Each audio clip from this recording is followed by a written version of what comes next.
Boy, sitting there waiting, it seemed like I was sitting there for a half hour. It was actually 4 minutes.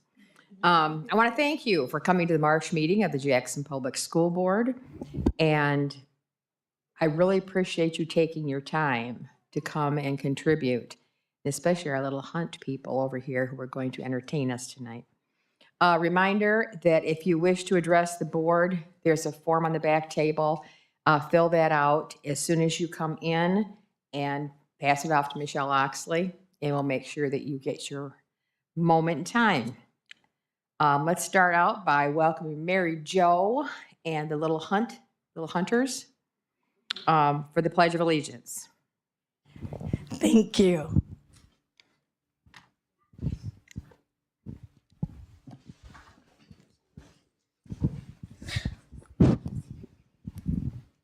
Can the audience please stand at this time as well? Thank you. Now, could everyone please stand for the Pledge of Allegiance?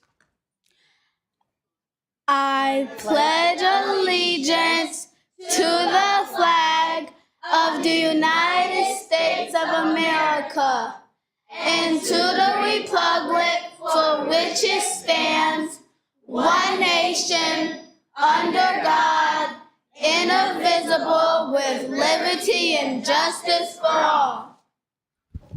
Hunt Pledge. Today I will listen to all adults in their directions. I will respect my classmates and their right to learn. I will practice being kind, patient, and respectful to myself and everyone. I am proud to be a Hunt Viking, and I am proud to be me. Mission. We will bring our community together to create a culture of academic excellence and workforce readiness. Vision. We envision our community where all students become lifelong learners. And remember, if you can be anything, Be kind. and Believe the hype. Go Vikings! And that is a peek of how we start each morning at Hunt Elementary. So good evening, school board members, cabinet members, and Michelle. We are so excited to be here. The 3rd through 5th grade students here tonight are from our after-school program. These students get on a bus at 6:30 in the morning and return home about 5:30 at night, 4 days a week for 32 weeks. So needless to say, they are very dedicated to going to school. They have volunteered to be in this program. They have worked very hard on this presentation. They are a tad nervous. For that matter, so am I. I'd like to thank Ms. Dentman, who assisted me in getting the students prepared. I'd like to thank the after-school staff for adapting their schedules to help us practice. I'd like to thank our music teacher, Ms. Bradshaw, for writing and choreographing our song that we will be performing later tonight. And finally, I would like to thank the Hunt staff and parents who are here tonight supporting our students. At this time, our students will be presenting Hunt's School Behavior Matrix. Positive behavior, intervention, support, P-B-I-L is the best. Responsible, in control, show manners, earn and give respect. We love to rise above. We rise above in the restroom, on the playground, in the gym, in the hallways, on the bus, in the classroom, in technology. These posters are hung throughout our building. These posters remind us how to rise above. We know what it looks like. We know what it sounds like. Every classroom has a smaller version posted. We earn daily tickets for weekly prizes. We earn monthly celebrations.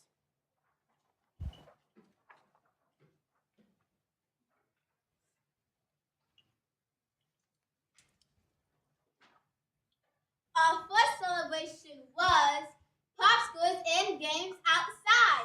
Our second celebration was the glow stick and dance party. Our third celebration was eating donuts while drinking apple cider and watching a movie. Our fourth celebration was painting Christmas ornaments and eating candy canes. But our favorite celebration was Mrs. Raz getting pied in the face. They love me.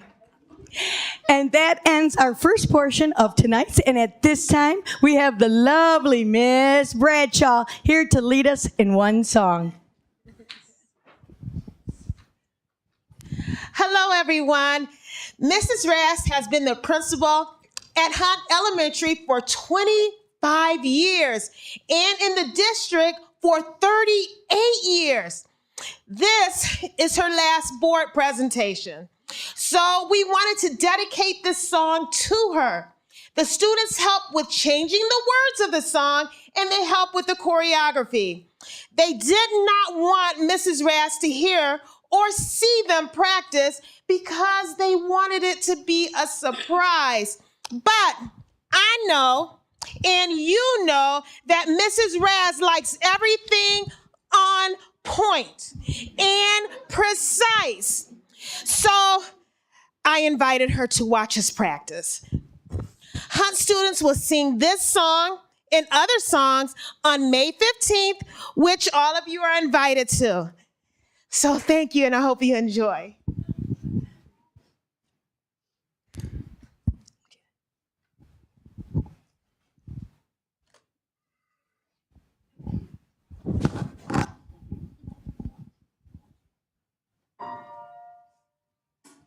She loves us, yeah, yeah, yeah. She loves us, yeah, yeah, yeah. She loves us, yeah, yeah, yeah, yeah. You think you lost her love, but we saw her yesterday. It's us she's thinking of, and she told us what to say. She said she loves us, and you know that can't be bad. Yeah, she loves us, and you know you should be glad. You think you lost her love, but we saw her yesterday. It's us she's thinking of, and she told us what to say. She said she loves us, and you know that can't be bad. Yeah, she loves us, and you know you should be glad. She loves us, yeah, yeah, yeah. She loves us, yeah, yeah, yeah. With a love like that, you know you should be glad. With a love like that, you know you should be glad. With a love like that, you know you should be glad. She loves us, yeah, yeah, yeah. She loves us, yeah, yeah, yeah, yeah.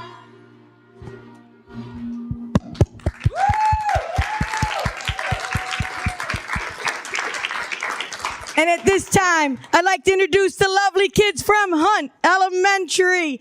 Kamira, Desaria, Kaynir, Sakaya, Mackenzie, Jaylee, Zenny, Shyla, Natalie, Amber.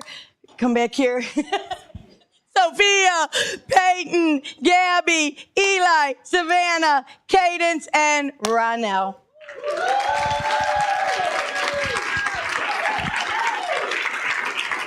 And our lovely staff back there. Does anybody have any questions? All right. Thank you very much. You were a great audience. We appreciate you. Thank you. I don't have a question. I just want to give a huge shout out. Hunt has been very busy all day long with the governor of Michigan coming over and meeting with the kindergarten babies. And they were fantastic. And this is just always mind-blowing, how we're going to be entertained and seeing the great things that our students are doing at Hunt Elementary. So shout out to their leader, shout out to the staff, and especially the students and the families that made it here tonight. You guys are color coordinated and just a highlight for Jackson Public Schools. So thank you very much.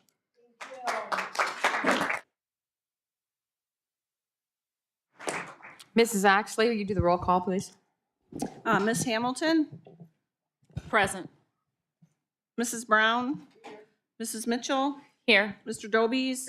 Ms. Acton? Present. Ms. Hunt? Present. And Mrs. Fitzgerald. Okay, at this point. Here we go. At this point, I would entertain a motion to approve the agenda. Deliberation? Yes, I'd like to make a motion to amend the agenda to move the discussion item 232493 to an action item. Support. Discussion? Yes, was this gonna have a presentation with it tonight? Or did you all have a presentation in February?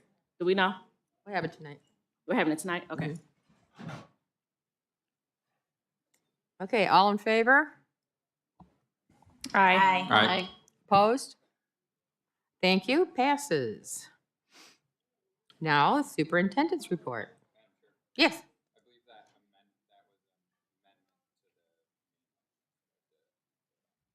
Oh, the approval of the agenda? Okay, now we need the approval of the agenda as amended. Support. Motion? Support? Yep. Okay, all in favor? Aye. Opposed? Thank you. The motion of the motion passed. Superintendent's report. Okay, again, we're a little out of order here, but that's okay because it's a great way to start out the meeting with Hunt Elementary School. So thank you again. Principal Raskowski Shannon and her staff always do a fantastic job.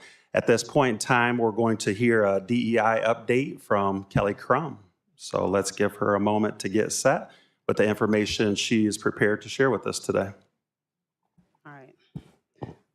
Thank you, Jeremy. Thank you, Superintendent Bill, for this space. Good evening, everyone. Good evening. I had to follow Hunt.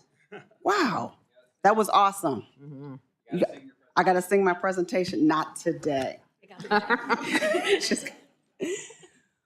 So, as most of you know, I've been here for 5 months. As an alum of Jackson Public Schools, I am excited in this role. I have been boots on the ground to see the amazing, amazing things that are happening in the district. And I just wanted to take an opportunity to share with you today.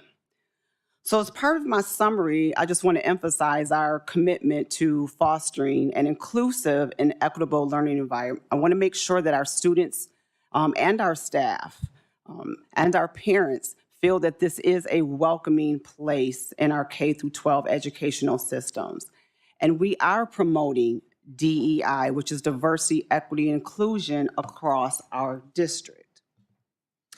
I wanted to note today that when we look at our students that come to us, they are 58% diverse.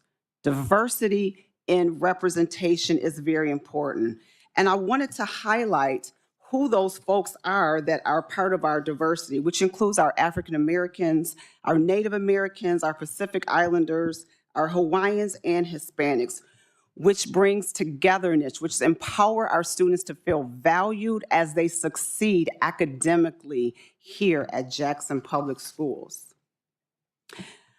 Some of the key initiatives that I wanted to talk about today are for curriculum enhancement, professional development, the student voice, and parents and community engagement. As we look at our curriculum, as I said earlier, I have been in classrooms, of course, not all classrooms because I'm only one person, but as I've engaged with principals and teachers and been able to be eyes on the curriculum and see what is happening, it's happening, right? I see diverse perspectives. in the classrooms where pictures are being displayed in classroom, books, supplemental things are going into the curriculum to provide a historical narrative and multicultural content for our students. I believe that our students and teachers have intentionally valued the unique needs that make each student different and acknowledge them for who they are, which is very important. So myself and Assistant Superintendent Jeremy Patterson, as well as Dr. Johnson, who we are still consulting with, have been doing instructional rounding in the classroom, which has been an amazing experience. And so I believe you have the equity rubric that has been sent to you, which we have used to make sure that there are real world experiences in the classroom with instruction. So those teachers are observing other teachers in the classroom, they're applying, they're receiving feedback and input from all of us to make sure that there's equitable learning outcomes happening in the classroom, which is very important. So a couple things again that I want to highlight is making sure that we are affirming students' identities, supporting and collaborating the learning environment, caring and supporting our educators. We want to make sure that they have the tools that they need in the classroom to be successful. Responsive teaching and learning practices, and again, equitable learning environment. As we look at professional development, there is DEI training that are happening. We're right now have 2 cohorts of teaching staff that are going through. Just want to share with you some of the topics that are included, which is the definition of what is equity, what is bias. We talk about culture and identity, cultural relevant instructional practices, and the historical implications of schooling. Our building administrators have also been a part of that PD, and they have been participating. As of tomorrow, they will have had 5 DEI trainings through the month of October, when I started, till March. It will be ongoing. It doesn't stop here, right? The learning never stops. Some of the things that I've been doing some PD with John R. Lewis Elementary on culture responsive practices. Again, supporting our teachers and administrators, being available to them, having one-on-one conversations, being invited to their staff meetings to talk about the DEI work that is being done, especially when you're talking about race and racism. I want to make sure that if we are uncomfortable, which is, that does happen, that we can become comfortable talking about those topics.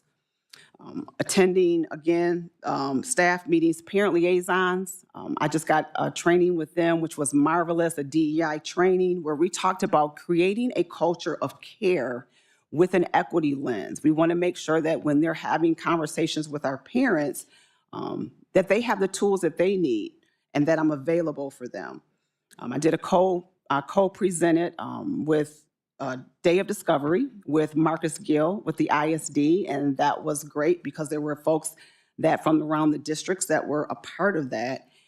And then the ongoing training that I talked about will be with our secretaries, our bus drivers. I am having some DEI training with our custodians on Friday. I want everyone in the district to have that equity lens that, look, this is my passion. So I wake up every day with that equity lens. This is heart work. So I try to bring my energy, which is always positive, but I want to have real conversations. So I want to make sure that people know where I'm at, know who I am, and so that we can have those conversations. As we look at student voice, which is, I think, an amazing thing because these are our customers. This is who we serve. We need to hear from our students. They are valuable. They are important.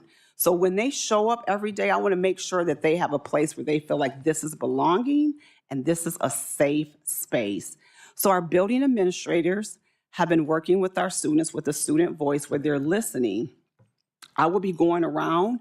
I have been at Jackson High School. A few of us have been with their student voice, but I'm going to be hitting each building to make sure there's representation, not just of race, but of gender, of socioeconomic status as well, to make sure that all voices are heard. And then those students will be able to speak to our superintendent in the future to make sure that he can hear what they're saying, and he's excited about that. So right now we have 150 students throughout the district that are participating in our student voices. As we look at parent and community engagement, as I spoke earlier, with the parent liaisons, giving them credit.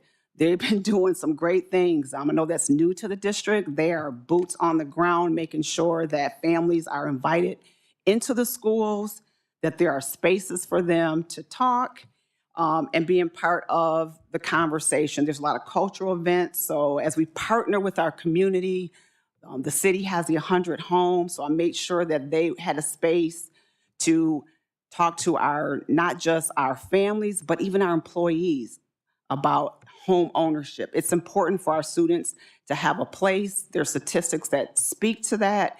If a child is placed in a safe environment, then they're able to make sure that they get to school, where we can work on attendance as well. Of course, we partner with our school-based health center. Health equity is important. We want to make sure that our students are here at school, that they can see the doctor, right? Social and emotional needs.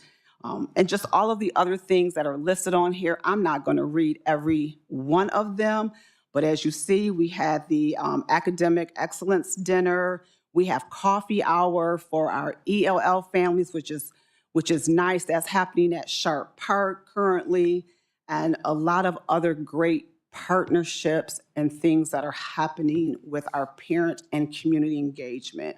I do want to note that we did have district improvement meetings, October 24th and February 27th. There will be 2 more that will be coming up this year that students and their families, right, can come and share with their voice, so that we can make sure that whatever they need, we are supplying what they need. Interventions for marginalized students. As we saw with Hunt School, the diversity, the makeup of our students, that was an after-school program. So those are things that are helping our students. So when I'm talking about marginalized students, that incorporates those things that are listed above. Our Gay Straight Alliance, we have prayer groups that are going on. We are partnering with Jackson College, with JCEC, Men of Merit, and Sisters of Strength, trying to give students options here so that they feel like they can, whatever you see, you can be. I want to make sure that they are exposed to all type of things, and that's what we're doing here at the district.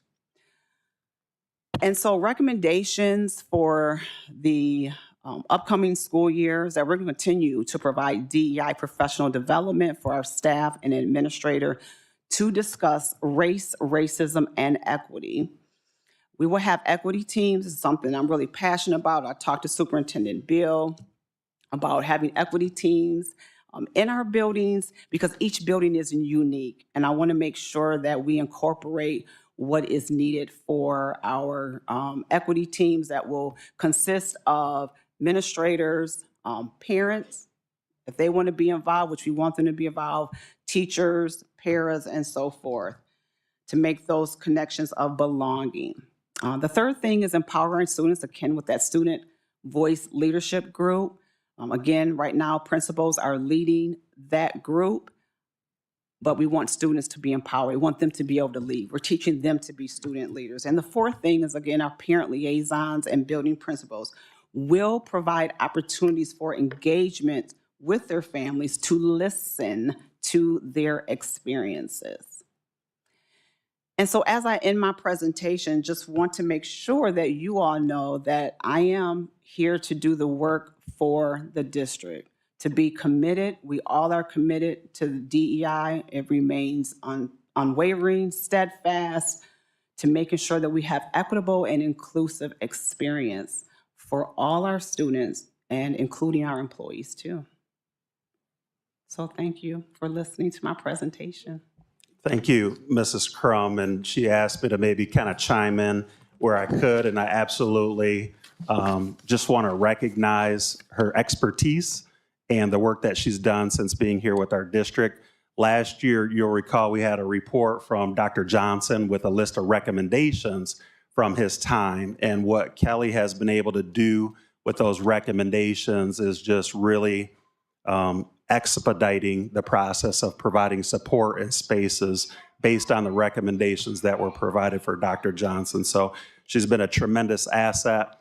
And we always talk about you're not going to solve this challenge in a year's time. And Jackson Public Schools is committed to the long game, but we're really impressed with how far we've come thus far in just a short period of time. And not just the training, but the action behind the training. So well done. And at this time, we'll open it up for any other further comments. Any comments from the board at this point? Yes. So amazing presentation. Thank you. So much great information that you are sharing over your last 5 months. So thank you. I appreciate also what Jeremy just mentioned, that, you know, addressing the issues that DEI sets out to address is not a 5-month process. It's not a year process. This is a journey, and I recognize that we're on it. But we definitely have the right person in the job for it, so I'm excited about that. You mentioned student voice. So you mentioned a bunch of stuff, and you answered a lot of my questions that I had already. You didn't know it, but, you know, I had a bunch of questions, and you've been answering them, but I did highlight a couple that I still had. Student voice. I recognize, or you mentioned that I think teachers or somebody like that is leading that group. Is there a plan for having the students choose their leader at some point? You know, I imagine them being more comfortable with different ones. Absolutely. So right now our building principals are leading that. And the goal is to have students, right? We want to empower our students to be leaders, and we can't do that if we don't let them lead. Yeah. So yes, we will be doing that. Thank you. The other question I have for them, and I think it's vital, and I already know, like I said, I know we got the right person in the position, so I know you already have this in your mind, but I do want to put this out there because I think it's good for the community to be aware of as well. What's our commitment? What's our guarantee to our students? You know, we're asking them to open up, talk to me, tell me what you're feeling, tell me what you're thinking, how can I improve? Are we saying, okay, when you tell me, these are the things that we're going to, like, what's the message to them? You know, because I know it's necessary. Absolutely. When students, and I'm thinking about particular students who have questions that they want answered here and now, right? We're going to make sure that we hear their voice. We will put a plan in action to make sure whatever that is, that safety is number one, right? I want to make sure they're safe in that environment when they speak up, as well as putting a plan together, because I don't want them to feel like we're just here and nothing is happening. We're showing up and we're pouring out that this is happening and we're not following through. So absolutely, we will give space to them to make sure that we hear them and that we take action as we can to make sure that they get what they need. Because the end goal is for them to graduate and leave here with a diploma. Right. I know we can't do pizza every day or, you know, start school at 9 o'clock every morning, but, you know. Right. Those are some of the things. We'll go try to get all this stuff. All right, a couple more questions for you. You know, this is my area. I don't know if you all know or not, but this is my area, folks. So, you know, I got some questions. The district improvement meetings, and this may or may not be the question for you. So if somebody else is supposed to answer, that's totally fine. Just a quick background on this. I don't know if our community is aware of, but we are a school district right now that the state has come in and said, hey, look, let's help you set some plans up because you do have some failing schools. And so because of that, they've come in and they said, let's set up all these things in place. I have been fortunate to be able to be in both of those district improvement meetings that we've had for the past couple, these ones that Ms. Crum just mentioned.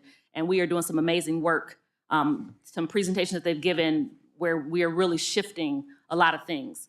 One of the things that this data showed in our district improvement meeting, which Julie, the first meeting came to and showed us or told us about, was that 58% of students, the 58% of students that you referenced today in your DEI report were the primary student group that was, I don't want to say failing because I hate to use terminology because it can be used in all these different kind of ways, but the primary student group that needed more support. And so we've been doing a lot of work around that, which is really good. This is why your position is amazing because, you know, until we start to, one, look at the problem and then address the problem, you know, one, looking at it, right? And then we got to put a plan in place to address it. It doesn't get fixed. So I'm glad that we're doing what we're doing. So my question is, how are we going about trying to get more community involvement? Because while, you know, we've had a couple meetings, and like I said, Kelly, this might not be for you or not, but we've had a couple meetings, and what I recognize and what this plan is showing us is that the more involvement that we have from parents and students, when we're hearing them, listening to them, guaranteeing that we're going to respond to what they're saying, the better our outcomes are. But we need to have them here. What's our plan for better advertisement so that we can get them here? What's our plan? What's that? And may or may not be your question for you, I don't know. Do we have a plan for that? I'll just add to what's been going on, because I know one of the things that we wanted to add was the parent voice, the community voice. So our parent liaisons, we have some exemplar buildings who have hundreds of families coming in to participate in activities, whether it's a March's Reading Month activity, a NAPID parent involvement activity, but continuing to find out what's working where our parents are attending, and then asking them about their experiences and how they might continue to come alongside of us. I think it ultimately is about building relationships, because we do a lot of robocalls and a lot of social media posts, and that works for some people. But when you're intentional about folks that you're inviting into the school and they feel welcomed and they feel like they have a space there, we seem to find that they're more engaged and they're more likely to show up. So that's something that we're tasking our parent liaisons, is building the relationships for our school buildings to provide those events and activities. And then our teachers really know our kids and they really know the families. So we lean on our staff to help us identify who those parents are that want to come alongside of us and be a part of the process, so that when they're here, we get their feedback. I'm looking at Parkside specifically because I've seen all the feedback, and how parents want to continue to engage with us. I love that. What I love about that, and thank you, Jeremy, for kind of, speaking on all that. What I love about that is, one, we're trying to reach out in different ways because different communities respond in different ways, different people, so social media, mail, phone call, like all the different ways, which is really good. One of the things I was thinking about and won't prolong this real long, but one of the things I thought about was that with all these programs that we have, the NAPID and the this and that, these programs, a lot of them were here before Kelly came in. And yet, before Kelly came in, this was before she came here, our school was still a priority school. And I know that's not the correct term for it, but the state had to come in. So with all those programs in place, we still became that type of school. And that's, I guess, where I'm hoping that, again, 5 months, we don't have it together just yet, but I'm hoping that we will recognize that we were there with all these programs. What might we be missing so that we're connecting the dots? And I know we're at the beginning, if we consider Kelly's position, being 5 months old, but that's really what I'm hoping that we are paying attention to as we move forward. Thank you. Okay, so moving along, the next part of the superintendent's report is lifting up a board member. We received communication from MASB, which stands for Michigan Association of School Boards, directed to Superintendent Beal. The Michigan Association of School Boards is pleased to acknowledge the accomplishments of at least one board member and/or your district's whole board for their achievements in 2023. And so MASB will list all award recipients publicly. And congratulations to Jackson Public Schools, and thank you for supporting your board members in improving their leadership skills on behalf of Michigan Public Schools, from the Executive Director of MASB, recognizing Shalonda Hunt for a Level 1 Certified Board Member Award, and also Shalonda Hunt Level 2 Award Merit for Jackson Public Schools. So thank you for your service. Okay, one final comment, just because this has been a biggie today. I was able to go on JTV earlier today with a laundry list of great things that are happening with Jackson Public Schools. Our governor has come to Jackson again. She's been here before and took the time, and Hunt just was a great building to showcase. So you may see some of those things on our social media as well as JTV. March is Reading Month in all of our buildings.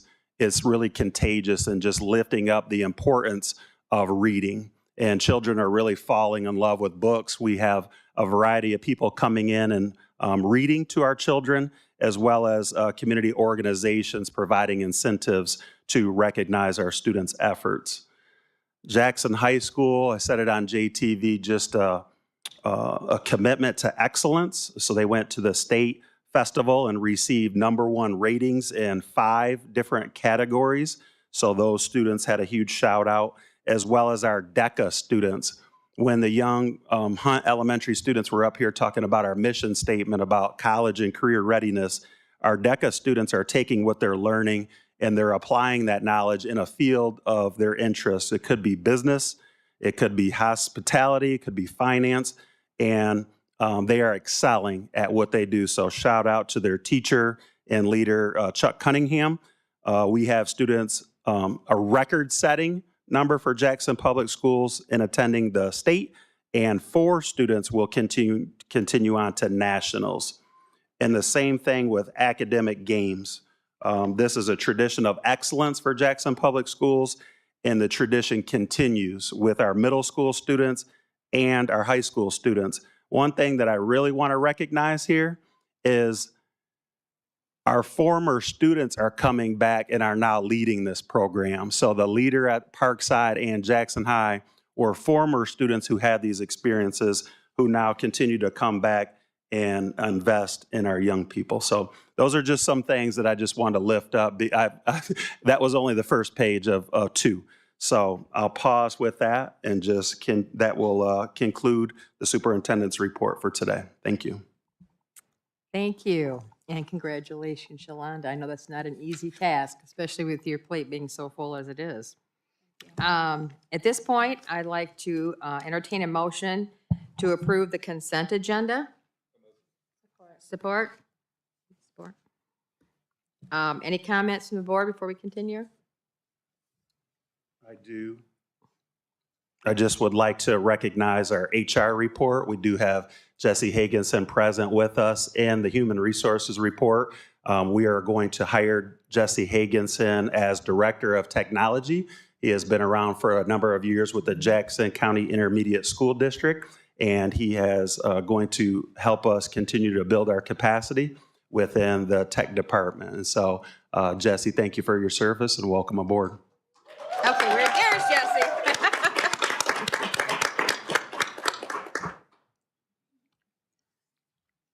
Tech is not a funny thing, especially in the school systems. They're so different and it's so intricate and so much depends on it being right. I always feel sorry. I'm at JC when I call for tech. I always feel bad because I know I'm one of 3,000 people who absolutely cannot get their password to work. And it's the little teeny things all the way to the big, huge things. Welcome, Jesse. Okay, citizens requesting to attend. Did we approve? We had a motion. Yeah, there was discussion. On which one? Oh, the consent agenda. I'm sorry. Yeah, just a vote. Okay. All in favor of approving the consent agenda? Aye. Opposed, the same? Motion carries. Thank you. Good job. That's what I'm here for. That's right. Okay, now we're going to do the request to address the board people. We have Ms. Selby and Joni. In that order, please. 5 minutes each. Go ahead.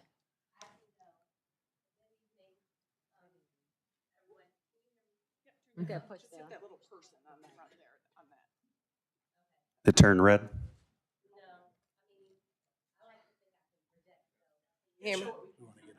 Okay, all right. Well, I'm glad I got the opportunity after Ms. Kelly Crum did your DE&I report because I wanted to recommend that the school board considers implementing a trauma smart curriculum into the school district. And I want to make sure that we're not forgetting about students with disabilities or hidden disabilities in that DE&I. And I'll be curious to know the percentage of students who are on IEP plans and things like that to make sure we are incorporating things to speak to that group, as I know they are a large part of, the students that we talk about at the district improvement meetings. And so a lot of organizations across the nation, to two local organizations, Head Start and Community Action Agency, have become a Trauma Smart agency to better help serve the families and students that they serve. And they have offered it to some of the parents of the students. And I just think that the administration will be better able to serve some of the students and families, considering that. I brought, the workbook just for you to see what it looked like, but just something to consider. Thank you.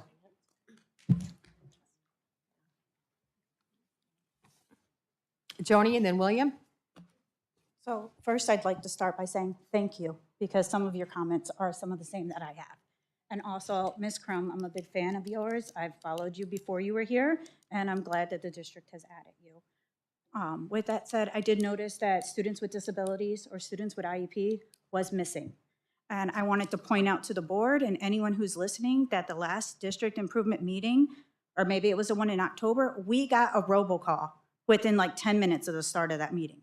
Someone who works full-time or who has to get babysitters for the kids are not going to be able to participate in that district improvement meeting.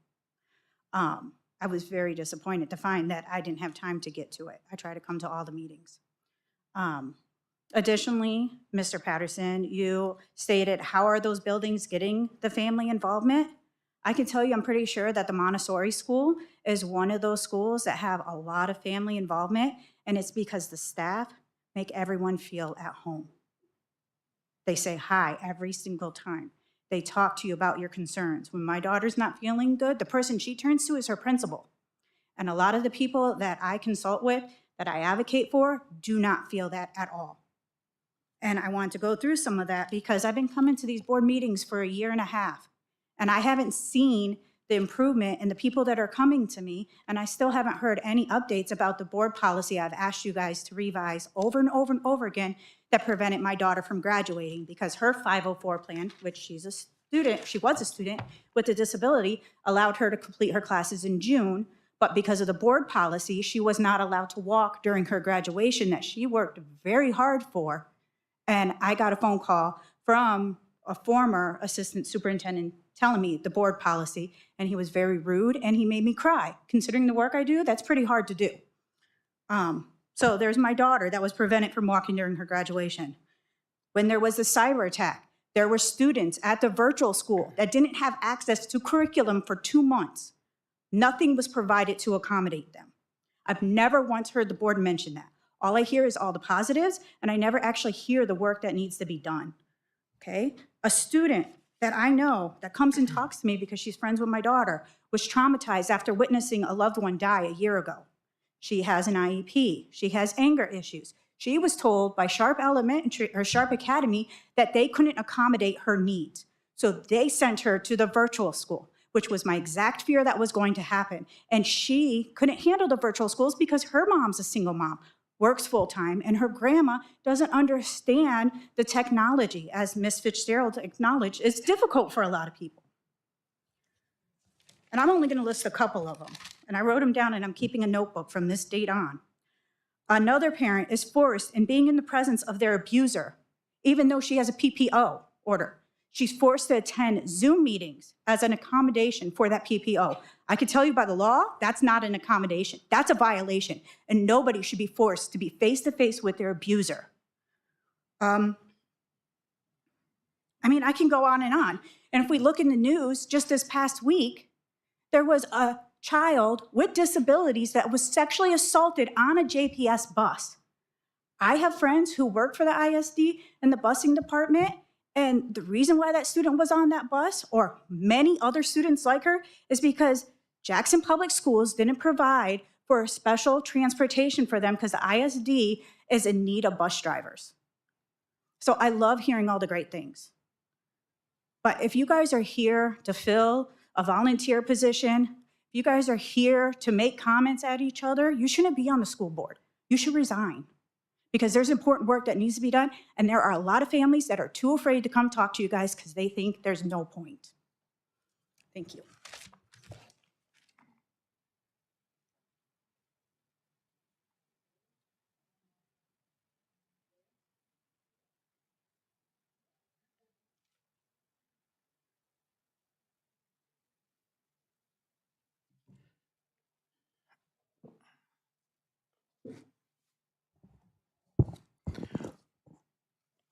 Before I begin, I'd like to congratulate our new superintendent, Mr. Patterson, and I'd like to thank you, Mr. Beal, for your distinguished service and wish you the very, very best in the near and future. Hey, the positioning doesn't lie. So as promised, I've returned to this board to speak again about the massive revolutionary impact of AI as it is unfolding in real time in front of us. So by the numbers, here's what's been going on since I was last here in January.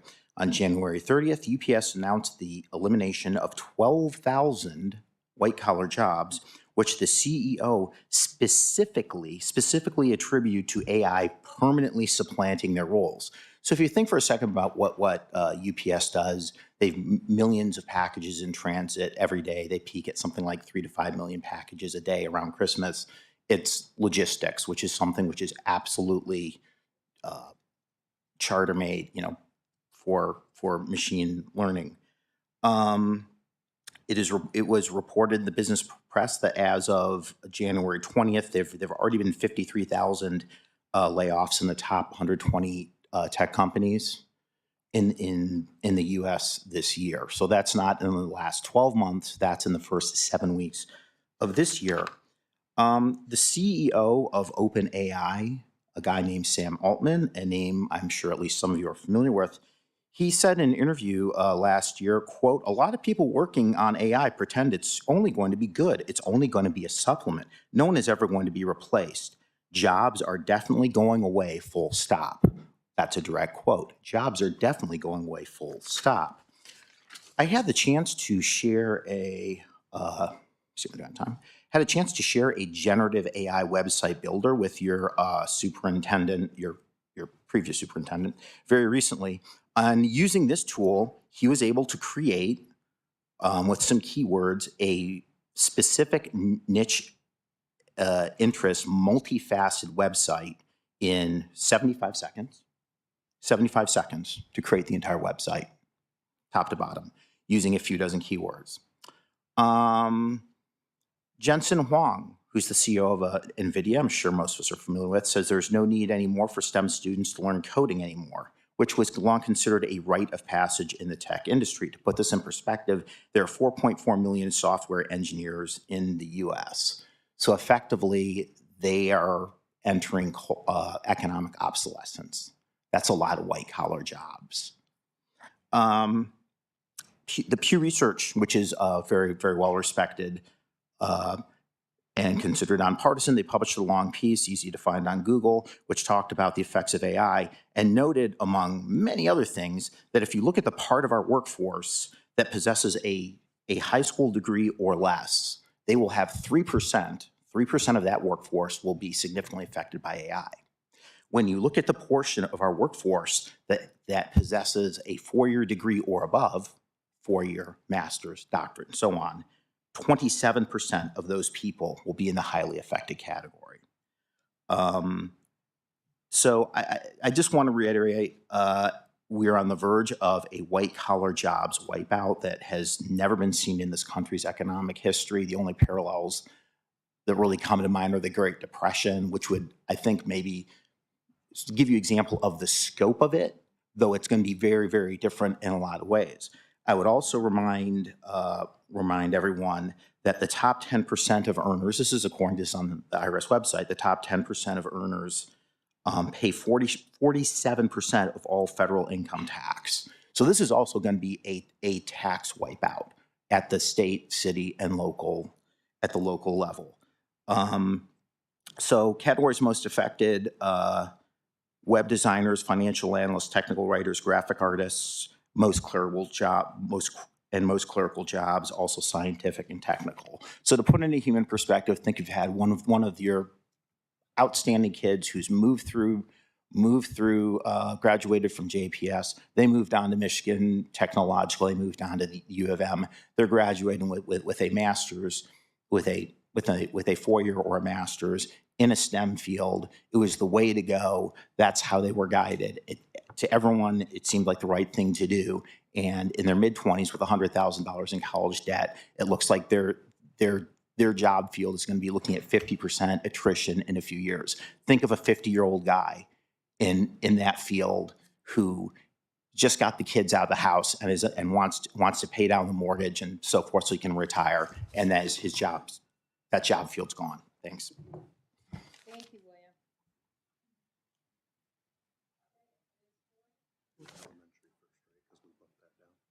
Do what?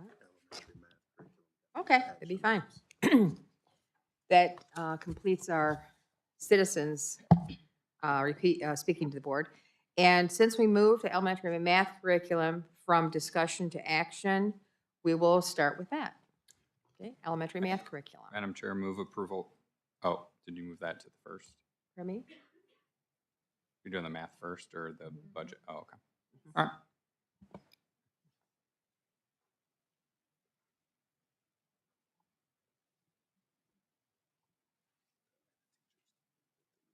Right.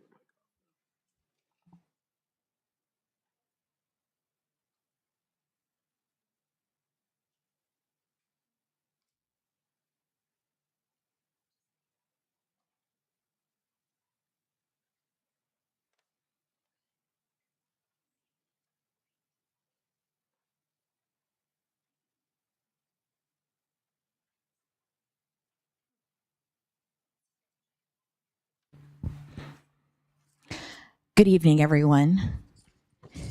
I have a wonderful group here. Let's see, we've also got Mrs. Graham. Can we have Mrs. Graham come up too? So we are at the end of our journey in trying to find a new math curriculum for our elementary students. The last time that we purchased was in 2013, so it's been quite some time. So the people that you see before you are a portion of the team that did that work. So what I'd like to do is start by passing the microphone. If you could give your name and also your position. Barb Holsey, instructional coach at Northeast Elementary. Sarah Ludwig, instructional coach at Hunt Elementary. I'm Vicki Halstead with Curriculum Associates. Samantha Graham, the grade teacher at Northeast. Angela Turner, instructional coach, also at Northeast Elementary. Jen Slatt, instructional coach at Sharp Park Academy. Tarsha Oliver, instructional coach at Cascades. Heather Spangler, instructional coach at Dibble Elementary. So each of our elementary instructional coaches was involved with this work, along with 15 teachers in grades K through 5 in almost every one of our schools. So we had representatives from all of our schools on our team. And so we spent some time looking at probably a dozen different math curriculums, math programs, and we looked for things like a good alignment. We looked for supports for our EL students. We looked for programs that had really good ratings and recent publishing or recent updates, so that we weren't purchasing something that was going to be need to be updated right away. We looked at the assessments and whether or not the programs were culturally relevant and how correlated they were to the M-STEP. And so we wound up piloting 2 programs, Everyday Math and iReady. And I think you've got the timeline up here. Let me pass this on. Okay, so our timeline for the math program was a little different than what we did for reading. It was a little shortened because we could easily take a unit from math and pilot each unit. So that's essentially what we did this time around. We started as soon as we got back from winter break. We did a 4-week pilot for the teachers chose a unit from each of the programs and did a 4-week pilot of those units, first starting with Everyday Math, and then they did another 4 weeks with iReady program. We also, after that, in February, we had a stakeholder pilot review where parents could come in and ask questions about the pilot. We then did a survey with the teachers that were piloting the program. and asked them various questions, what they thought of the program, what they liked, what they didn't like, how they felt it covered the standards, how they felt that it covered students that struggle. Does it cover any additional needs? Does it have hands-on manipulatives that go along with the program? And once the survey was done, we did ask what their choice was, and majority found that they like iReady. So iReady is our selection for this. And so we are recommending that we purchase iReady. All the work has been put into it, and so we would like to move forward with that. And our rationale is our current elementary math program is a bit outdated. It was purchased in 2013. It is no longer supported by the publisher. I actually tried to get in there yesterday because I still had my login information, and it's just a blank screen. There are no books. There's no access to anything. Because we're currently still using that. So I was trying to support a teacher and could not do that. So we want to provide our teachers with updated curriculum that would be well aligned with the state standards and fall in place with our equitable practices to provide them with those educational tools that they need.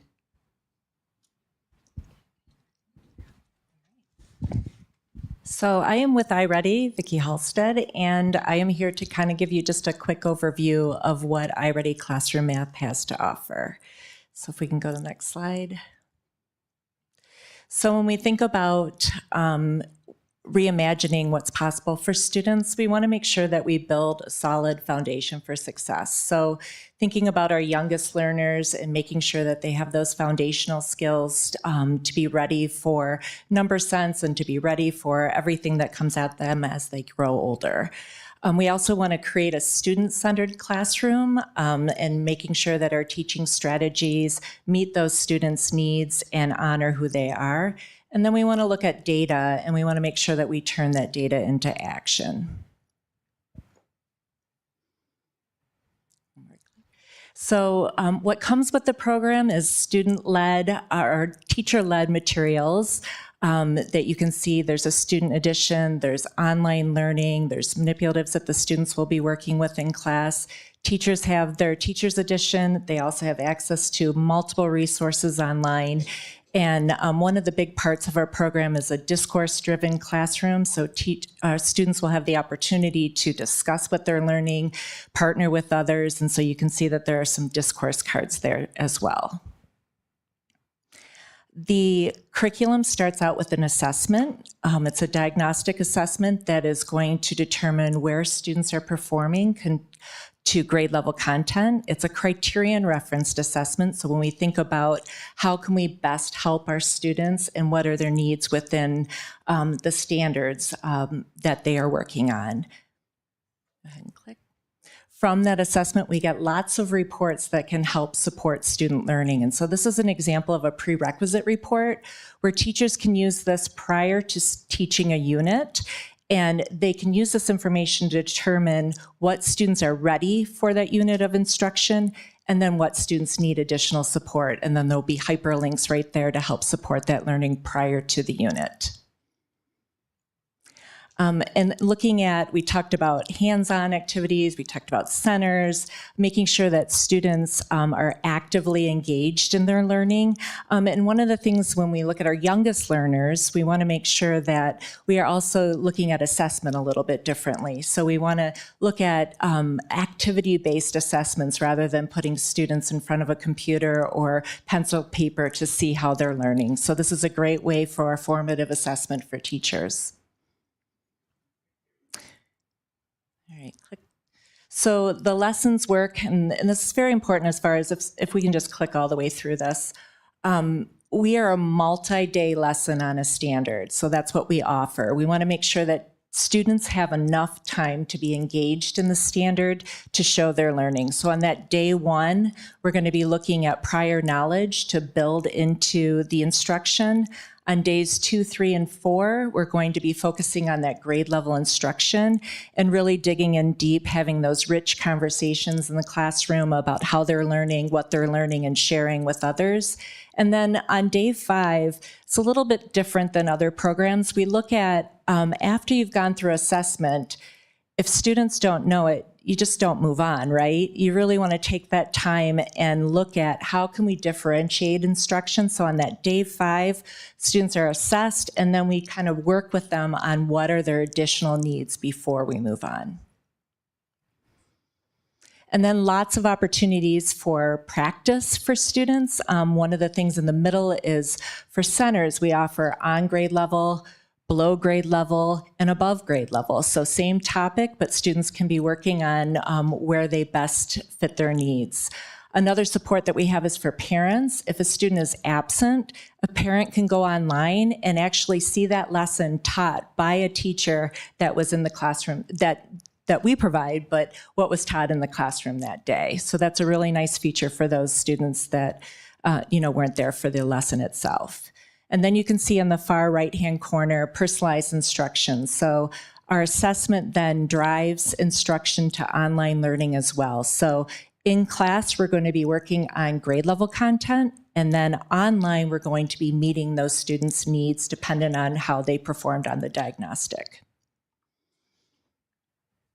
And then especially for teachers, we want to make sure that they are well versed in the instruction. So we do have a professional development plan in place where we will be coming out 3 times per year to touch base with those teachers to make sure that they are ready and well prepared for the instruction. And then the last thing I wanted to share here is that if you're familiar with Ed Reports, it's kind of like Consumers Reports for Education. We just received 2 weeks ago an all green perfect score. We are the only math program out there that has a perfect score, so we're very excited about that. And one of the areas that other programs often get less points on is usability. And as you can see, perfect there, but we want to make sure that even if you have a great program, we want to make sure that teachers are able to use it as well. And then I just wanted to share too, I was listening to Ms. Crum, and I wanted to share with you too that DEI is very important to us, and we partner with Dr. Shiraki Hawley, and I'm not sure if you're familiar with him, but he's a national educator in the area of cultural responsiveness, and he is one of our advisors. So he goes through our curriculum to make sure that we are honoring students to see themselves and that they can learn from others as well.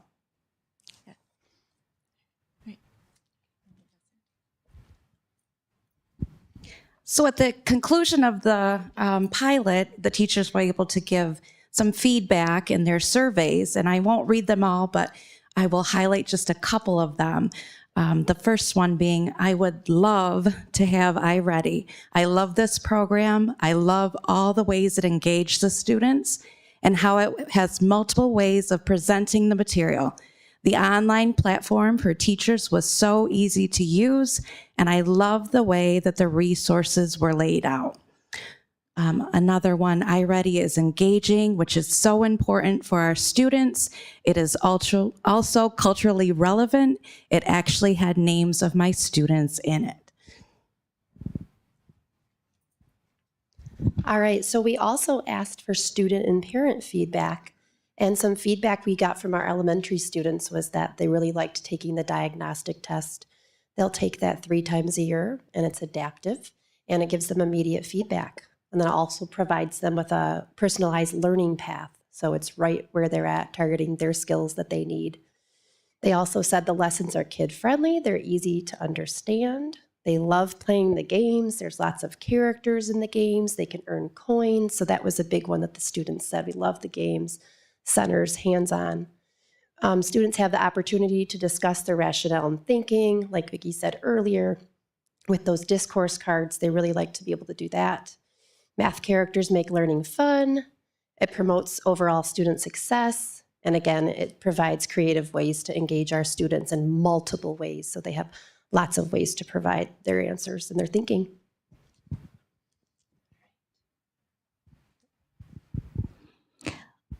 So the plan would be for us to use our ESSER 3 resources to purchase this updated program for our teachers.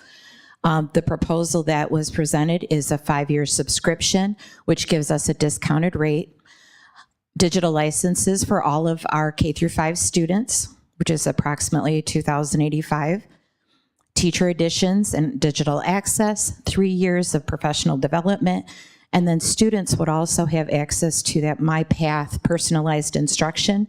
So once they take that diagnostic, then they can take off on their own and be able to progress at their own pace. One of the big pieces we're really excited about is the iReady Math Diagnostic, which is one of the diagnostics or one of the assessments that's approved by Michigan Department of Education as a benchmark assessment. And it's also approved as part of the Read by Grade 3 legislation to use as an intensive and an extensive.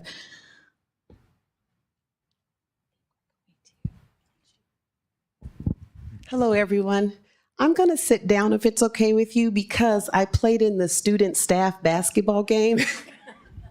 And it's been a while since I've played basketball. But they won. So thank you for your time. With your thoughtful consideration and timely approval, teachers will have access to the following.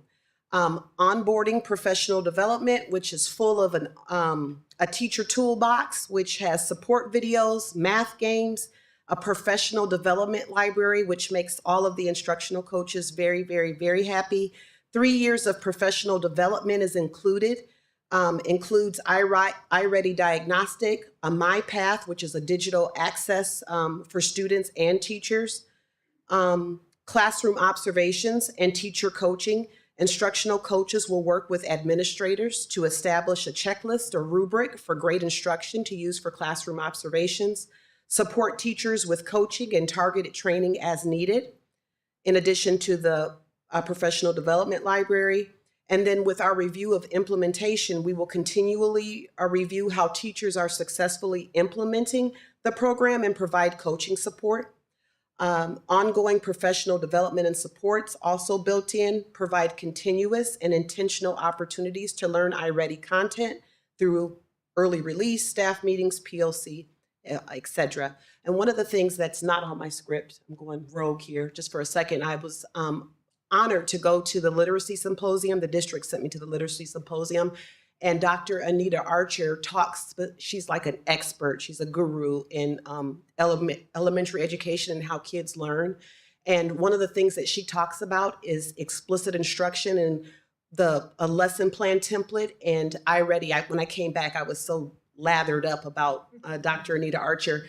And when you compare her lesson plan template with iReady's format, the explore, the preview, the explicit instruction content, it directly aligns. So it feels good to hear that all of the instructional coaches kind of knew that it was a good program and that we're validated. Our decision-making has been validated by people who have been in the field for 30, 40 years.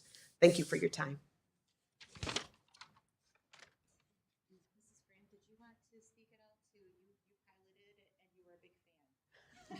She has a cape. They wore a cape, they did. I have 2 capes. I did not bring either of them. The iReady, I just loved it. I was at the McCall conference last week, and so the routine of the learning in iReady was so fast that my kids, I was able to actually leave the slideshow presentation for the sub to teach the next lesson that needed to go on. So that made it very comforting to know like that my math wasn't interrupted, but my kids knew what the routine was and they picked it up so quickly. They absolutely love math time and they never want it to end. They want to do iReady all day long. And I also like that I can pull up the lessons and we can do them as a class on the smartboard together. So like if we needed to rediscuss fractions on a number line, I was able to pull up the actual lesson that they would see online. And then I have a special needs student that when I'm not in the classroom and I have a sub, he goes to a different classroom and he insists he needs to learn more than 3rd grade math. So for tomorrow, while I'm at my DEI training, he gets to go to his other classroom, and I was able to go in and I could find different lessons for him and the things that he wants to learn. And I could assign those to him in iReady so that tomorrow morning when it's bath time and he's not in the classroom, he's able to go in and do lessons and practice on the lessons that he wants to, because we have access through, I think, 8th grade or 8th grade. So it gives him that opportunity, or any of my students that want to, they can have those, I can go in and assign the lessons for them to do and play. So that was what just all of the stuff that's came up, and I'm familiar with the program. I've used it before, but very big number one fan of it. So I'd just like to sum it up by first thanking all of the teachers and the instructional coaches that participated in this process. They gave it their all. They worked very hard to try out the materials, to look through everything, and to get feedback from their students, to be able to really see how this would work for us. Thank you also to Vicki Halstead and her team. We've had some really excellent training to really help us understand what was available and what this program could do for us. And we would also like to thank all of our instructional coaches for all of the work that you did getting us to the pilot, helping us to find what programs would work for us, that we could try them out. And we would also like to thank you for your attention this evening. We are open for any questions or any other information you'd like. Thank Ms. you. Hamilton? Yes. So so thank you, all of you all. I know the first time that you all came to the board back in April, I mentioned then, and I'm going to repeat it now because I think it's important. I always recognize the teacher as the expert on this curriculum and just the stuff that you all do. That's a given for me. When I asked you all to come back in April of last year, it was because I knew that you were the experts and I wanted to hear from the experts. Me, when it comes to purchasing curriculum, my job as a board member is to make sure that you have everything you need to do the job that you're an expert in. So it's always gonna be a yes for me. You know, you can say we need more money and I'm gonna say yes. You know, you can say we need more, rugs in the class. I'm gonna say like whatever. It's always a yes for me because I'm pro teacher like that. But it was necessary then, and I'm grateful that since then we've had a couple curriculum updates that you all have done. You've piloted, and et cetera, and you've come and you've given us a presentation because I want to know that the experts, that you want the stuff, that you like it, that you've done your work with the parents, that you've done your work with the students, so that we can make sure that we're getting what you all want. So thank you for doing that. Like I said, I recognize you all as the experts. I'm just trying to make sure I have all my stuff on here that I wanted to say.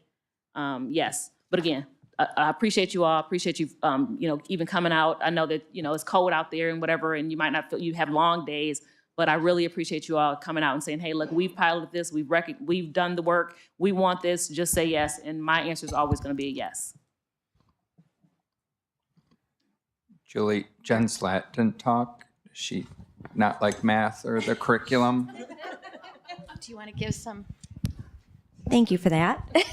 No, we didn't have anybody in our building pilot the program. I did do all the training with the other coaches. And one of the things that we really loved at Sharp Park was the diagnostic, because one of our criticisms of NWEA is that it is not standards-based, it's skill-based. So it gives you a list of about 100 skills that you need to practice with a student, but it's not linked to any standard. So it's really not applicable to any teaching or reteaching that you can do in the classroom. So that's one of the things that we are really excited about. I love the structure of all of the lesson plans, and I was a really big fan of iReady. Right now, we're using Engage New York Math at Sharp Park because our other math program was obviously out of date and not accessible, but I can really see this being impactful alongside of Engage New York, and that's a big thing for us to say. So, yeah, we're excited about it too. So, thanks, Derek. I'm glad we got to hear from you. Anyone else have a comment or question? No? Motion for approval? Madam Chair, Pardon me? move approval of the proposed Newell Elementary math curriculum at the cost of $716,515, inclusive of professional development paid through our ESSER 3 funds. Support. All in favor? Aye. Opposed? Motion passes. Thank you. Good job, guys.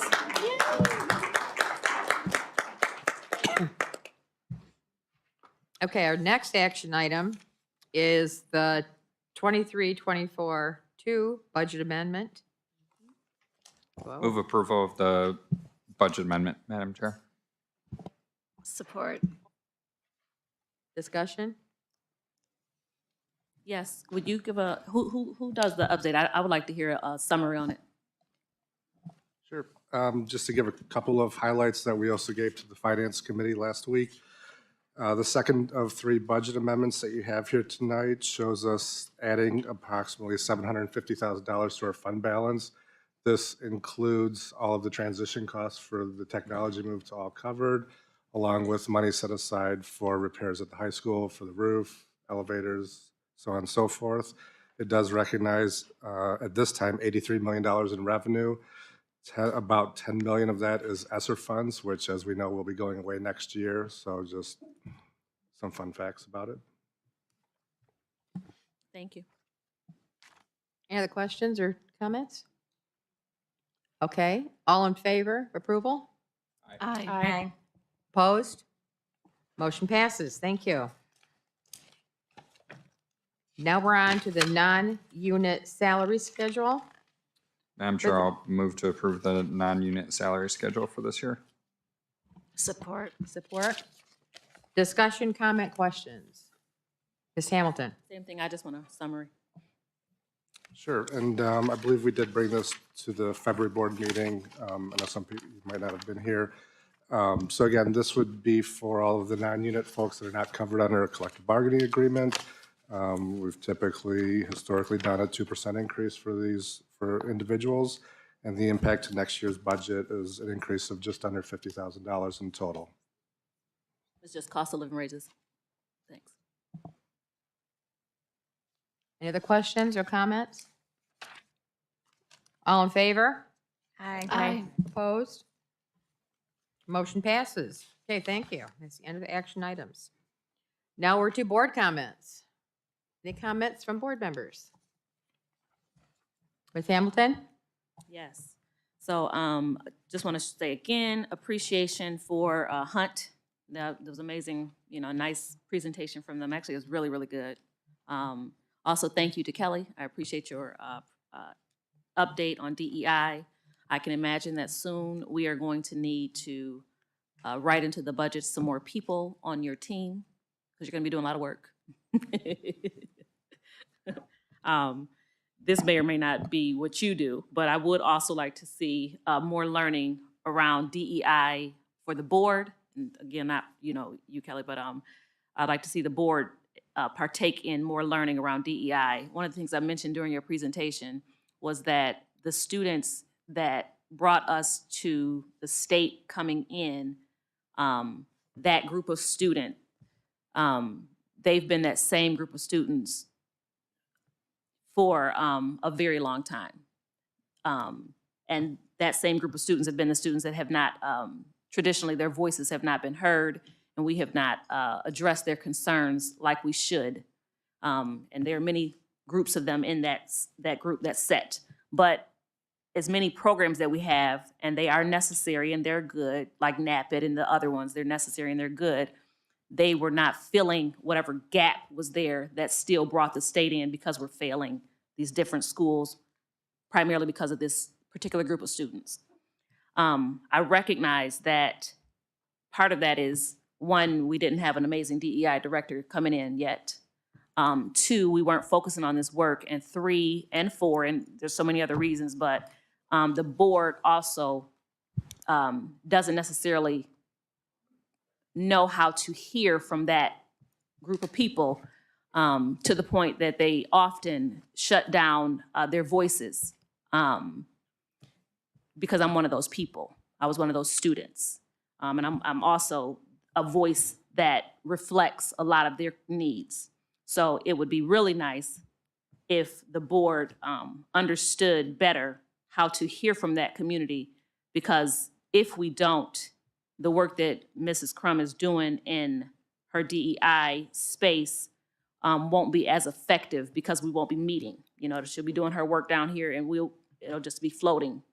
So hopefully, you know, at some point the board can engage in some type of learning that becomes more effective so that we're hearing these folks and so that this stuff isn't just performative, so that we're, you know, hearing from all these communities. I also want to thank some of our speakers tonight mentioning the need to ensure that we're addressing our IEP students and our students with disabilities in that group. DEI, diversity, equity, and inclusion, that's why it's diverse. It talks about all the different groups, but it is also good to name those groups so that we're ensuring that we are addressing their concerns.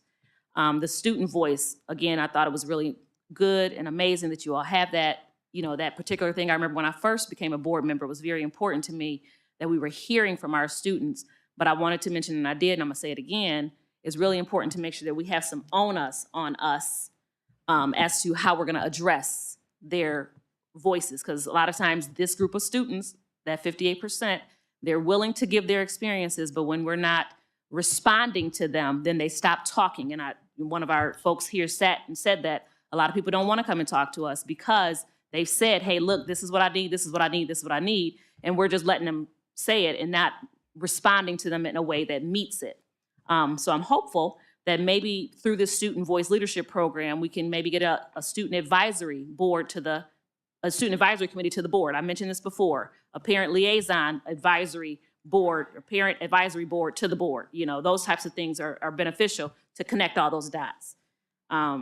We had, this is almost the last thing I'm gonna say. We had last month where in January, the board had a conversation around the dates for the board meetings. You all recognize that today we are on Wednesday night versus Tuesday night. I mentioned in January that I did not have space in my schedule to change the dates. In February, I had a conference that was already planned, and I did not ask the board to change the February date because I had a conference. I just went to my conference and I missed the February meeting and had to catch it online or someplace else because I recognize that this board, you know, they don't have to accommodate my schedule for 1 or 2 months in a row. To me, that's selfish and unfair. February, I was, like I said, not in the meeting, and so they came back to the board and requested, Shalonda came back to the board and requested that we change March and April for her personal schedule, which is problematic, primarily because, one, it's selfish, but then two, when I think about that group, that 58%, those folks whose voices are not being heard, oftentimes it looks like individuals like myself saying, I can't come to another meeting. Tonight I'm only here because I had a meeting that was scheduled for tonight that they said, we're gonna take the meeting to the board meeting for you so that you can be there. That's the only reason why I'm here. Otherwise I had an obligation tonight. But it looks like that 58% saying, hey, this is what I need. And folks who are in the majority saying, you know, bunk what you need. You know, I want to have my needs met. I want to have my personal position addressed and you know, honored, regardless to whether regardless of what you got going on. And then what happens as a result of that is we become a priority school because now they're not coming, now they're not responding, now they're not reaching out. So again, we do have a board members ethic policy 0144.2 that has a few things in it, but one of the things it says is avoid that. This is regarding board members. It does say, and B, you can go look it up yourself, 0144.2 board member ethics on our website. B on here says avoid being placed in positions of conflict of interest, one, and then that's a lot of the abstaining for stuff that's going on. As you continue to pay attention, start paying attention. And then C says, remember always that their first and greatest concern must be for the educational welfare of the students attending the public schools. The educational welfare of the students attending the public schools, we all come from different perspectives. And all of those perspectives are very important, but they all should be honored. And when one person says, and then the next 3 people who are around them affirms that. One person says, for my personal gain, do this for me, regardless to how this is going to negatively impact somebody else. And then 3 people co-sign that. Now, their first and greatest concern is not for the educational welfare of the student, because all of us speak for students. All of our voices should be heard.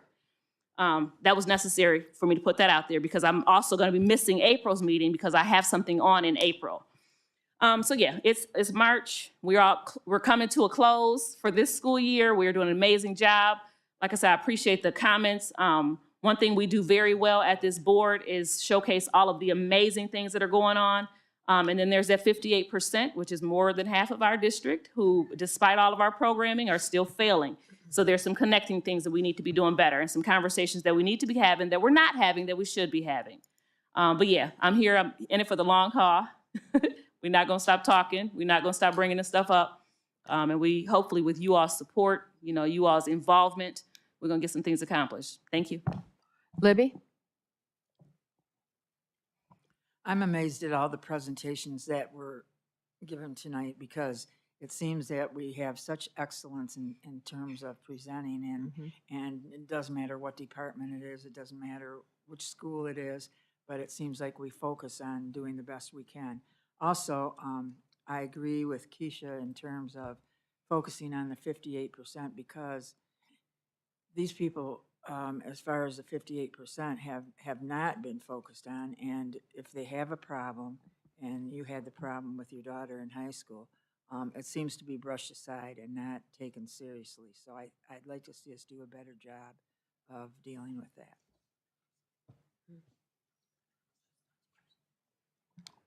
I just wanted to say I enjoyed the presentations as well from Hunt and Kelly, and I also appreciated Kelly speaking to Parkside at the Parent Involvement Day last month. That was very nice, and Krista Jarvie and her staff did a great job at Parkside welcoming families.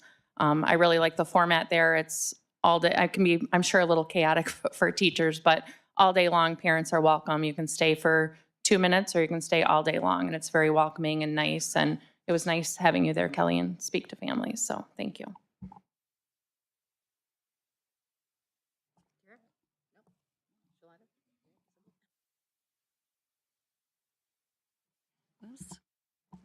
So I had been given the opportunity to read at Hunt Elementary, and the children were so well behaved, courteous, sweet. And so I realized that the kindergarten teachers were on their planning time. So it was the parapros and the TAs that had all those kids. And there must have been, it looked like 100. There are a ton of kids. So I just want to acknowledge those parapros and TAs. So the Young 5 staff was Carol Castrava and Carolyn Spicer. Mrs. Gogel's class, Sandy Moran and Lisa Prey. Mrs. Miller's class, Joe Ramey and Cassidy Holesso. Mrs. Stewart's class, Megan Bashir and Emma Bashir.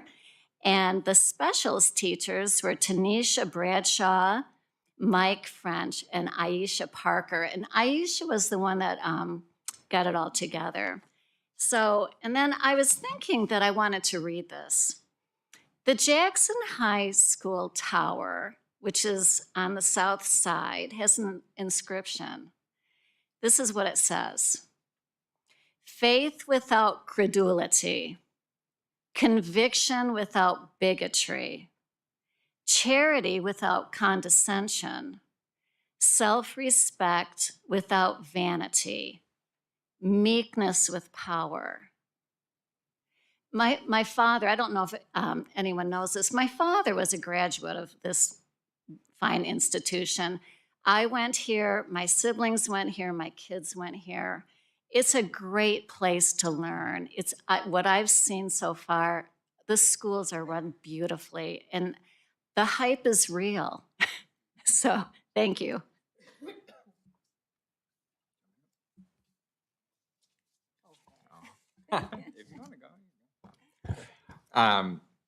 I'm still reeling from Hunt's performance. Incredible. It was great to be there this morning with the governor's visit, and I've been doing some reading month participation around a couple of different elementary schools, and I did go to Hunt. Ms. Parker helped set that up, read to a couple of classes, and I remarked to Mary Jo that when the kids were walking down the hall, they were all silent, arms crossed, hands to themselves, and I was like scared that if I talked, I would get in trouble too. So, but I also went to Miss Lindaberry's class and Schlicker's class at Sharp Park Academy, did some reading, was just at the Montessori today, reading to Mrs. Fish's fourth graders, and have a couple other visits to close out the month. But I'll say it about serving on this board with all of you, as well as my previous service as mayor. This is like one of the most impactful, like cherished things of public service, of being able to get in the classrooms, talk to the kids, answer questions about how tall I am, things like that, how old I am. But it's great to see the next generation of Jacksonians and leaders in the community, and be able to talk and engage with them about what they not only want to see in their community, but what they want to see in our school. So it's exciting to see, and also to see how incredibly proud the staff, teachers, administration is in each and every one of these schools of what they do, and what they're excited to do for the future with being provided with new tools like we did here tonight, and what they can do with that, like we saw here with Hunt's kids. I think I'll close out on this. Kelly, I'm glad you got a name tag and you're up here at the table and giving a presentation. I hope we continue to see an update from you in future agendas. I think that keeps these issues at the forefront. I know that the board has had conversations around diversity, equity, and inclusion. I think that's important, and I know we've commissioned some studies and some work in that endeavor. I think while some of us have continued to raise this as an issue at each and every point, I would like to. I've been thinking about how we can work on this from a board to provide some direction to the administration, to you around this space, and have taken a look at some other school district policies around equity, and kind of setting the framework around what we want to do. So look forward to hopefully being able to work. I know I've talked to Trustee Hunt about this, and look forward to continuing to work with her, work with the administration, hopefully work with you on tooling through some of these ideas, and hopefully bring something back in April. That's all I have. They didn't like my hair now. It was cute. Little kindergartner said, "I like your hair," to the governor. So if they liked him all that much, they didn't like his hair. All right, so I want to thank Kelly Crum as well. Awesome presentation. Again, something that we've been wanting for a while, and it's here. Thank you for the work that you're doing. A lot has taken place in 5 months, and so we're just encouraging you to continue to bring back those reports to us so that we can speak to the community about the work that's being done. I want to thank MASB for acknowledging me for my participation and my commitment to continuing to attend all of the scheduled annual leadership conferences. I don't think I've missed one yet. So if it's not just one class, some days I take 3 classes, 4 classes a day, but I am committed to really broadening my understanding about the importance of education. And they provide a lot of clinics and workshops and opportunities for us to network with other school districts and ask questions and figure out what's happening in their districts that we could possibly look into implementing here at JPS. March is reading month, and I also had the opportunity to sit in several classes. I was able to attend the Montessori, John R. Lewis, as well as Cascades. and the smiles and I got my kid fix this week. It was so many hugs and you're nice and what's your name? It was just adorable. Just the innocence of our children and how they just beam with excitement when they see individuals carving out time to come in and be in their space. And I remember, and at the time when I got ready to leave, I said, thank you for allowing me into your learning environment. And that was very meaningful and impactful to me. I also want to speak to Joni, your comment. You have mentioned about that policy. Myself and 2 other board members, we are a part of the policy committee. I'm gonna make a public commitment to you that we will pull that policy and we will lay eyes on that and come back to this body, to this governance table with an update.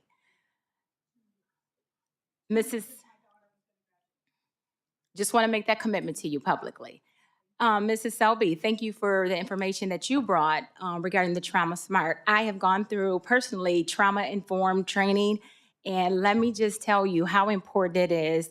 We better understand children when we understand the trauma that they have gone through. It's very important, and I hope that this is something that the board can review and see how we can find this a part of our district initiatives moving forward. In addition to that, I wanted to speak to the meeting changes. Trustee Hamilton has not only made a comment here today, but it was also a comment made publicly, social media. And I didn't know if I was going to say something, but it's imperative that I do speak to my truth. And I'll just go back to my campaign. I ran my campaign on a vote for Hunt is a vote for you. A vote for Hunt is a vote for you, which means there's no selfishness in that. I support the voices of the people. I support the vulnerable individuals that don't know how to navigate these educational systems. And because of that, I was chosen by my community to represent you here today. I have many conversations with parents, with children, talking about how can we change this? What are your thoughts about this, Shalonda? And I am there, not just to let this information fall on deaf ears, but I'm asking questions. I'm digging, I'm finding out how can I better support the community that I live. I'm a Jackson native and a place that I call home. So I come before you today to address an issue brought to light through social media by Trustee Hamilton, necessitating a departure from our norm of resolving matters internally to speak publicly for clarity and correction. Regrettably, the airing of our board's internal disagreements, particularly those based on misunderstandings, in a public forum is concerning. It's more disheartening, Mrs. Hamilton, that you and I, the board's only African-American members, have not had a chance to resolve differences in a face-to-face discussion where we could have gained a mutual understanding. It is critical to clarify that no single board has the power to dictate the board's decision. I am one of 7.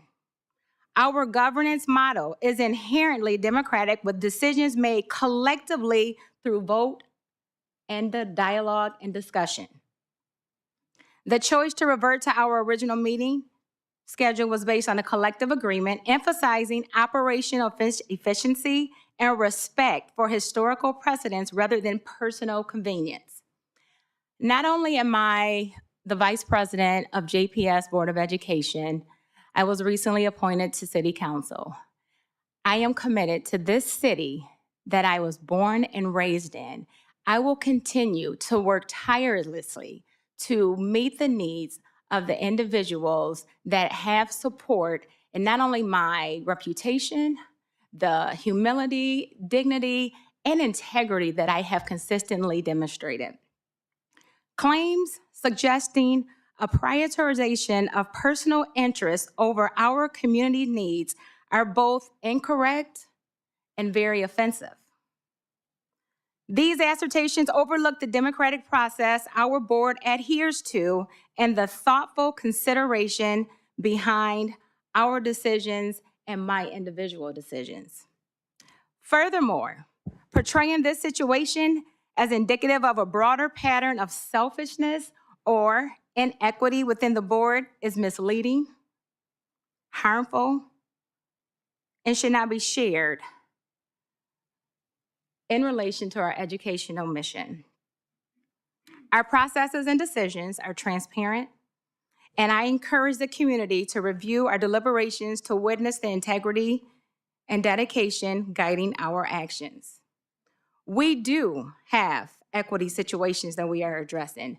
Thank you, Mrs. Crum, for helping us navigate some of those challenges. The changing of our meeting dates is not one of those issues. Again, I am one of 7, and in order for any changes to take place amongst this board, it requires a vote.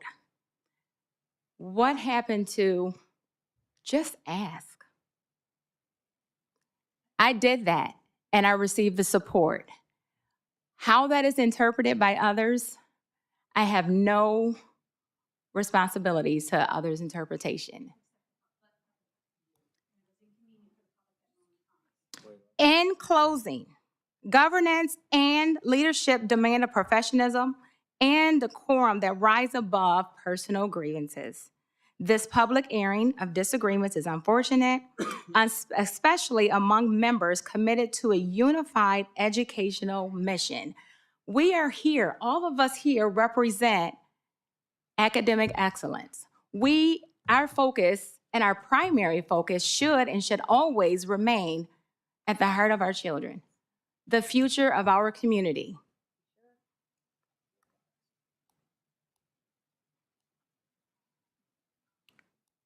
The idea that internal conflict should be exploited for political or public sympathy undermines the essential principles of trust, collaboration, and mutual respect crucial for effective governance. In closing,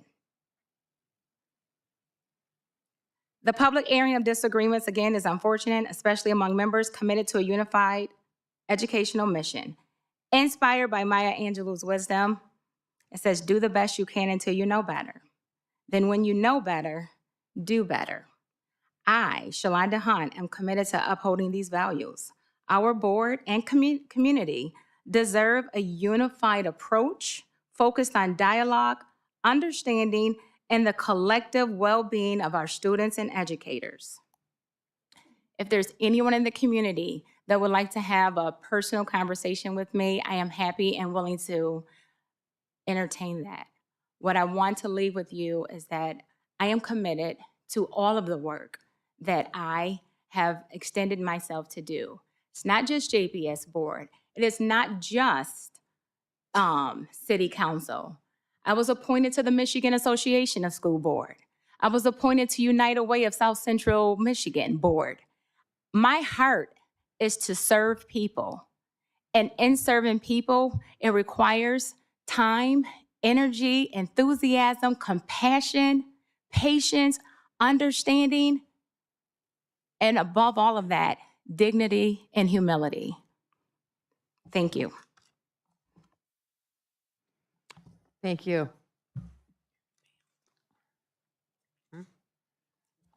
Jeremy, why don't you go ahead and Thank you. go last. As Assistant Superintendent, like to leave a few parting comments to thank the Board of Education for the support of Jackson Public Schools. I would say this is probably a record-setting year for curriculum adoption. And the one question that we frequently ask our teachers is, what tools and resources do you need to do a better job in serving our students? And I think those needs are being heard and being met. When I saw our teachers this evening, I agree that we have the experts in the room. I also believe we may have some aspiring teachers in the audience today, and I would encourage you to seek these experts out in the building. I remember being a first, second, and third year teacher, and that's the reason why I felt I grew tremendously, because they're willing to go the extra mile. They know their stuff, and they're willing to share it with others. So if we do have aspiring teachers here, I see you taking diligent notes and wanted to add that there, because we have the best of the best with Jackson Public, and that's how that legacy continues. And finally, a couple highlights for the district. The 2024-2025 school year is fastly approaching. Kindergarten roundup will begin as soon as we get back from spring break. So parents who may have young fives and kindergarten age students see the building calendars for when those rounds up are taking place, as well as for our other students transitioning from one building to another. Middle school at Parkside will have a 6th grade step forward. This is intended for new students who are new to a big middle school and have an opportunity to get some specialized attention to help them acclimate to the middle school, as well as 8th graders stepping up to Jackson High School. We've identified these areas as being very important academically, as well as students just feeling comfortable in the building. So our 8th grade orientation to enter Jackson High School will also take place in the month of April. So those are key important dates for our families and communities to make sure their needs are being met. And I hope everyone has a safe, relaxing, and enjoyable spring break. Thank you. Okay, I'm going to go last. I just got a couple things to say. First off, I was so impressed with how our kids from Hunt acted with Governor Whitmer today. They were absolutely amazing. And that school building, Mary Jo's been there for, 300 years. And it is so welcoming and so just uplifting, makes you smile walking in the door. And I really appreciate that. And the last thing I want to say is, when I was growing up, I had one brother. And my mom and dad said a lot of things to us. But one of the things that they said to us that I repeat to my kids, and I have 6, they range in age from 52 to 20. So I've said to them, I'm going to say it here. If you're going to misbehave or you're going to say something mean, it better be at home and not in public. My parents said to me a lot. I've said to my kids a lot. And I'm saying it to my board. If you have a disagreement or a personal issue with one of the other people, please, please, please let us create a home where you can discuss it. You can have somebody listen in. You can have some input, some cooperation, and some collaboration. But I do not want to, again, hear board member against board member in public. It is not the least bit healthy for us, and it does not make our students more successful. Thank you for coming, and thank you for being patient about the switch in the schedule. I'll entertain a motion to adjourn. Move to adjourn. Support. In favor? Aye. Opposed? Motion passes.